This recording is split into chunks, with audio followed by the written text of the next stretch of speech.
Asosiasi Rumah Sakit Swasta Indonesia atau ARSSI menyampaikan sejumlah harapan terkait dengan kenaikan tarif BPJS Kesehatan. Salah satunya soal kelancaran pembayaran klaim rumah sakit oleh BPJS.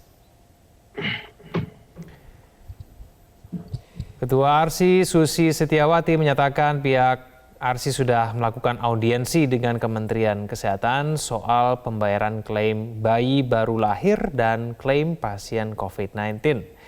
Dengan kenaikan tarif BPJS Kesehatan, Susi pun berharap pembayaran klaim untuk rumah sakit pun dapat dilakukan tepat waktu. Hal ini dilakukan agar arus kas untuk operasional rumah sakit tidak terganggu serta untuk meningkatkan mutu layanan rumah sakit. Dari 18 provinsi dari tahun 2018, 2019. Di tengah pandemi virus corona, per 1 Juli iuran BPJS Kesehatan naik. Meski sempat mengundang polemik, masyarakat berharap pelayanan BPJS Kesehatan lebih ditingkatkan. Tidak hanya itu, pihak rumah sakit khususnya swasta juga meminta kelancaran pembayaran klaim yang lancar. Apakah dengan kenaikan iuran ini pelayanan BPJS dapat meningkat? Dan bagaimana BPJS Kesehatan dapat memotong inefisiensi biaya yang menjadi biang keladi defisit pembayaran klaim? Sudah bersama dengan saya di luar studio ada Pak Iqbal Anas Maruf selaku Kepala Humas BPJS Kesehatan dan juga ada Pak Timbul Siregar, Koordinator Advokasi BPJS Watch. Pak Iqbal Anas dan juga Pak Timbul, selamat pagi. Selamat pagi.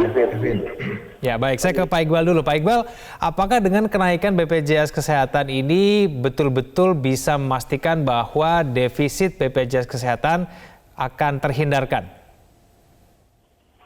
Ya tentu ini sudah kejadian, Pak. Kita tidak bicara tentang rumor ya, bahwa per 1 Juli 2020 BPJS Kesehatan mampu membayar klaim rumah sakit yang jatuh tempo sudah kita bayarkan semuanya di 1 Juli. Karena kemarin kita menerima iuran PPI bulan Agustus 2020 itu di 1 Juli. Langsung kita transferkan ke seluruh rumah sakit yang bekerja sama.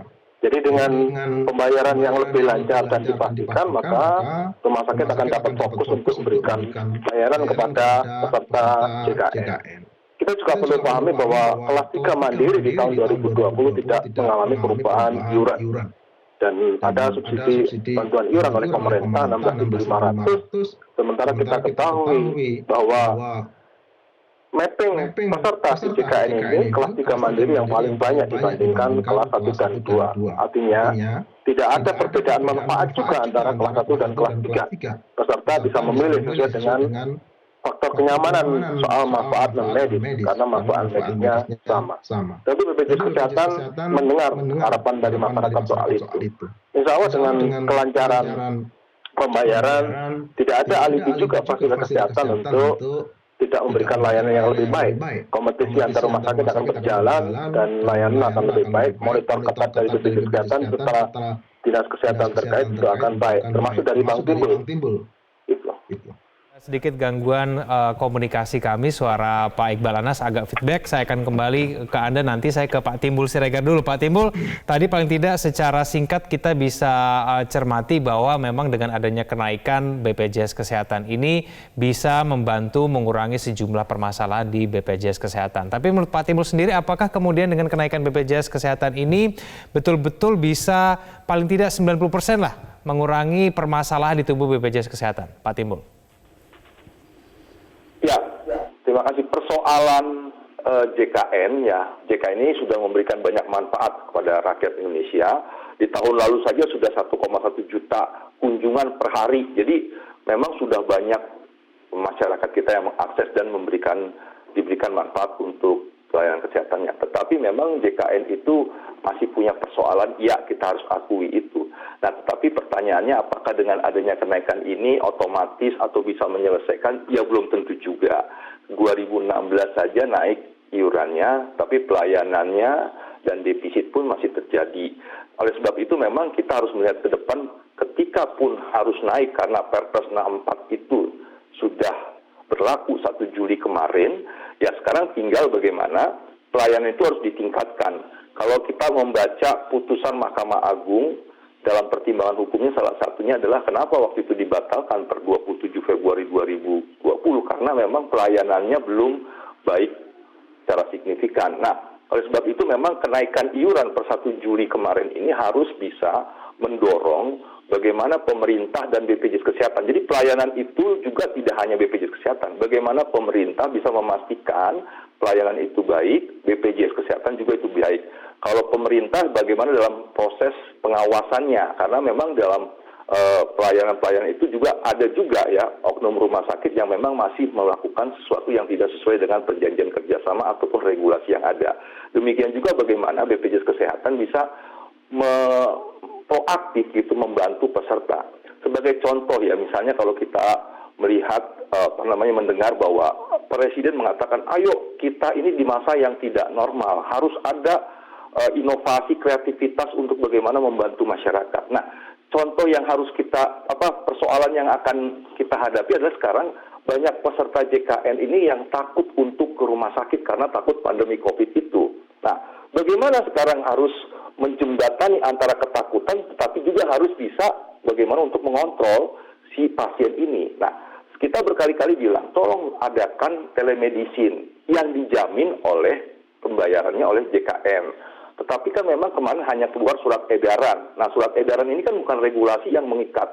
Oleh sebab itu, banyak yang harus dilakukan misalnya telemedicine supaya pasien JKN itu bisa, misalnya pasien lama ya, bisa melakukan konsultasi dengan dokter sehingga dia tetap jalan gitu ya. Nanti kita akan lanjutkan lagi dialog kita di segmen selanjutnya. Saya akan tanyakan kemudian nanti kepada Pak Iqbal Anas, apa kemudian janji yang bisa diberikan BPJS Kesehatan bahwa dengan kenaikan iuran, maka pelayanan juga akan meningkat. Kita akan bahas itu di segmen selanjutnya. Jangan kemana-mana, tetap bersama kami di Metro Pagi Prime Time.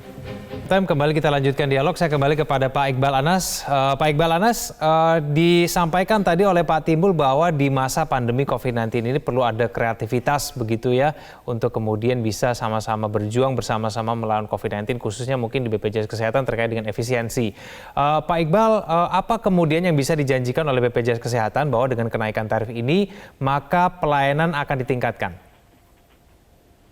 Ya, pertama, ketika tidak ada keterlambatan pembayaran ke rumah sakit bisa fokus untuk memberikan pelayanan kepada peserta. Yang kedua, yang disampaikan Pak Timbul tadi, sebetulnya di awal ketika dideklar ada kejadian COVID-19, di BPJS Kesehatan menyampaikan ke seluruh fasilitas kesehatan untuk memaksimalkan protokol kesehatan tentang COVID-19.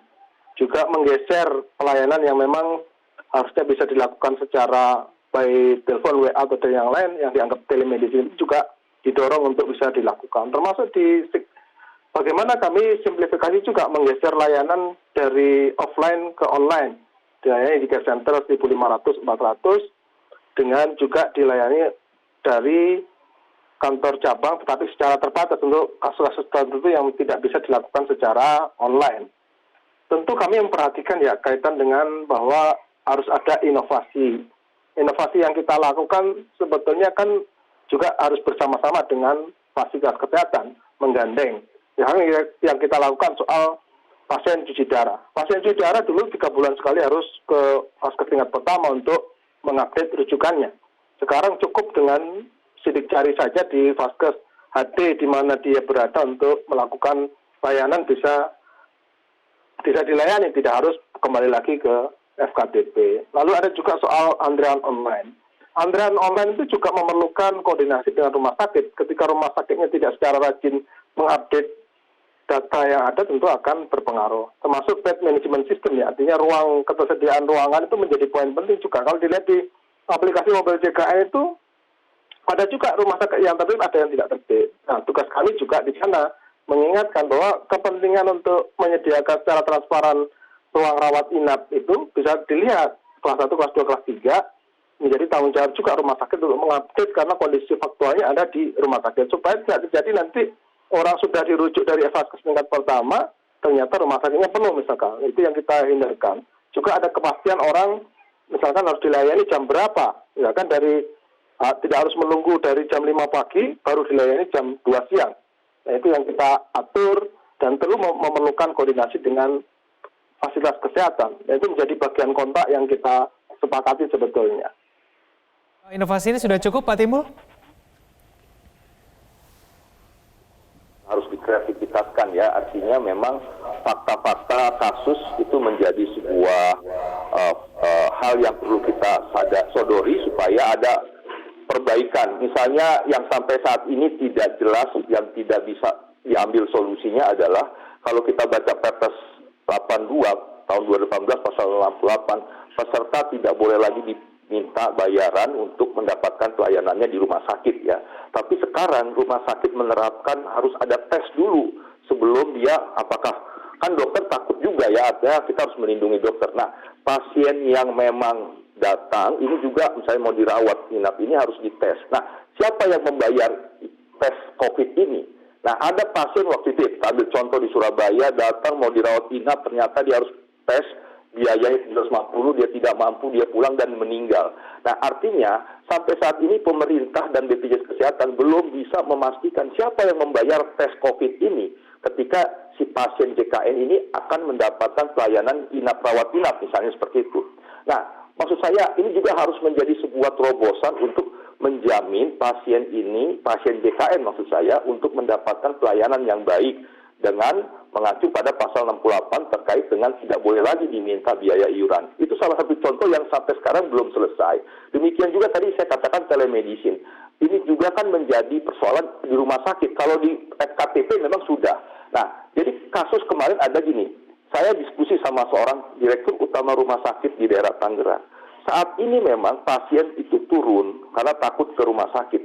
Tetapi sekarang ada kecenderungan naik pasien JKN ini ke rumah sakit, tetapi itu lebih banyak nanti ke IGD, yang penyakitnya itu sudah kronis, yang memang artinya dia tahan selama ini 4 bulan ya. Nah, datang sudah lebih parah gitu. Artinya kan kalau dari sisi pembiayaan akan lebih banyak lagi biaya yang akan dikeluarkan untuk menangani pasien ini. Nah, jadi untuk mengatasi hal-hal seperti ini memang harusnya kan telemedicine bisa dijamin oleh BPJS Kesehatan dalam hal pembayarannya, supaya pasien bisa berkonsultasi dengan dokter di rumah sakit sehingga dia bisa, ini untuk pasien lama tentunya, kalau pasien-pasien baru memang karena harus diperiksa dulu. Yang pasien-pasien lama ini bisa untuk memastikan kondisinya dan bisa misalnya meminum obat dari rumah sakit yang akhirnya dia bisa tetap bertahan sehat dan sebagainya.